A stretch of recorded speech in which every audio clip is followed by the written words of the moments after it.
सोहन ही नहीं जुदाई कहे बन गे नी हर जाई दोसरा से शादी कहीं मंगिया लेनी भरवाई मर जइबो।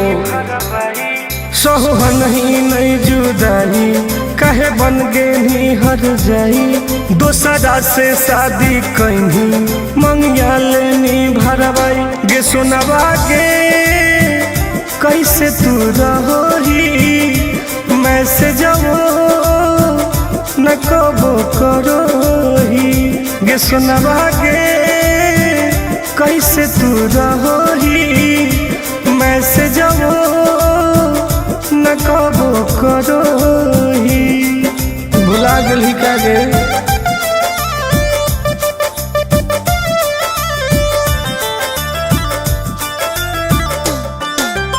Vicky Vox.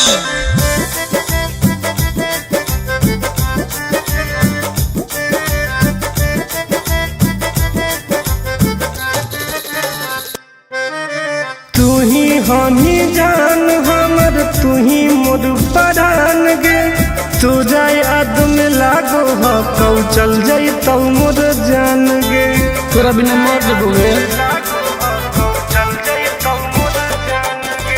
तू ही हनही जान हमर तू ही मोर परान गे तुझा याद में लागो हो कौ चल जाई तो मोर जान गे काहे खेलनी ऐसन खेला छोड़ दे नहीं तू अकेला घुट घुट के जियो हियो नहीं झेल पैबो झमेला के सोना बहागे कैसे तू रहोही मैसेजो न कबो करोही गे सुनवा गे कैसे तू रहोही मैसेजो न कबो करोही।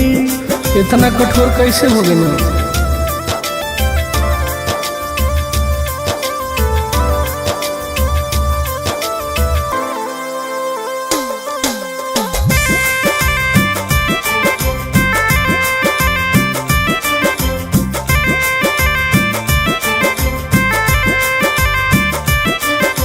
चौबीस घंटा तोरे खाली सोचो ही बात गे कलियो की कसूर कैनी हमरा साथे घात गे बताओ।